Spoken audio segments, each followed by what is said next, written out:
Do you have any real fur, leather, or snakeskin products? Have you ever thought of enjoying other fashionable versions that don't involve cruelty? My name is Marie, and I am a grade 5 student at the Harbour School. I am here to tell you about the unfair and inhumane treatment of animals just for their fur or skin. I love animals. When I was younger, I thought animals had happy lives. I thought farmers were loving and kind to them all the time. I had a book about a farm and another one about jungle animals, and everyone always looked healthy and cared for. Old MacDonald had a farm. I really liked that song. You probably did too when you were 5. Mary had a little lamb. I was always jealous of how he followed Mary everywhere he went. I wish I had a lamb at school. Animals and humans have been together a long time. After all, animals now help us with disabled people. Animals make us better, more responsible people. If you have a dog, you have to walk it every day, even if you don't want to or if it's raining. You have to spend money on your pets at the vet to get groomed for their food, rather than spend it all on yourself. I care a lot about animals, like my dog Pepe and my bird Cadmus. They only want to be happy and loved.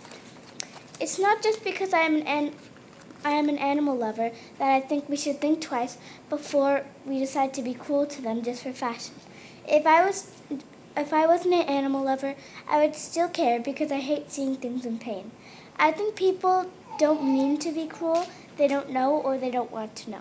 The factories are terrible. I don't think you want to know. The leather industry isn't any better. They cut cows open. Animal cruelty. It means animals being skinned, sometimes alive, for their fur, leather, or skin.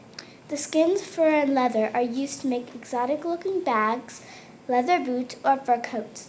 This is a global issue because there's animal slaughter all over the world, and only very few people are doing anything to stop it. This affects animals in ways you could never imagine. Think barbed wire traps. That's what they use to capture the animals. Think of being drowned or blue-gummed or suffocated when you're already dying of blood loss.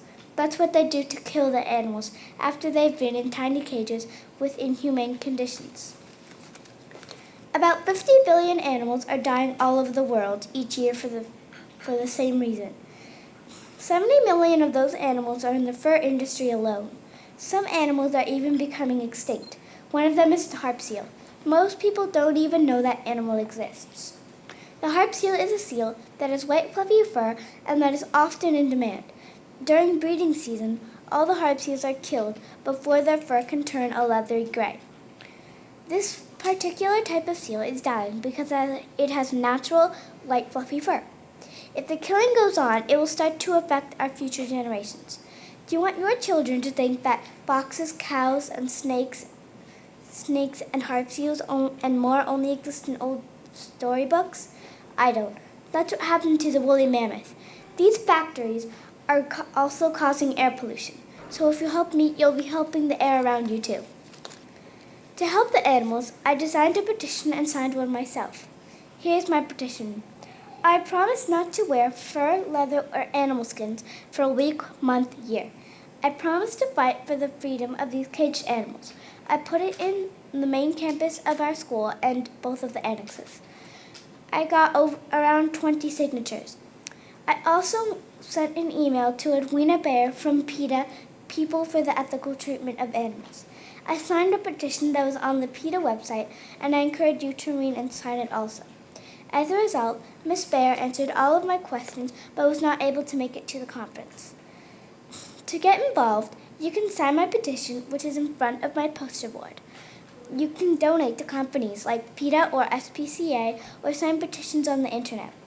The most effective thing you can do is think twice before you buy abused animal products. If you really like leather or fur, then at least think about buying second-hand or vintage so that you are buying items that have already been in our society and not contributing to new animal deaths.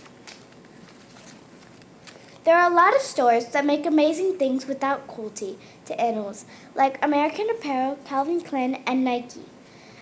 Stella McCartney is a famous fashion designer, and she is so successful that one of her handbags are $2,000 US. So you see, you can still be very fashionable without hurting anything. All of these ways are easy to do and will help make a difference. After all, animals have hearts, and if the Native Americans are right, then they also have souls. Always check where you shop and think before you buy a raccoon fur handbag or a cow leather jacket or an alligator shoe. It is very hard to make changes because our parents and grandparents have used leather and fur, but I think we can do it if we really try. I also told my mom not to buy me real leather shoes or bags. I've even decreased my meat intake. It's been kind of hard watching everyone in my family eat meat because I've been eating it all my life, but I can do it. I can stop myself from wearing and eating these animals. Lucky for me, my favorite shoes are rubber Converse. In this experience, the amount of animals we are killing, if we increase the amount of animals we are killing, they will die out in about 3 or 5 more years. If we stop killing so much, less and less animals will die, but it will still help. And if we don't stop buying these animals, they will become extinct. In this experience, I've learned that the truth isn't that things aren't always what they seem. People will always want to hide the truth because the truth isn't always great. We have to be aware of global issues because if we aren't going to be aware of them, then we will create more and more of them without knowing, and then our Earth will die, along with everything else. I believe that we can change the future of these animals if we just try. Thank you for your time.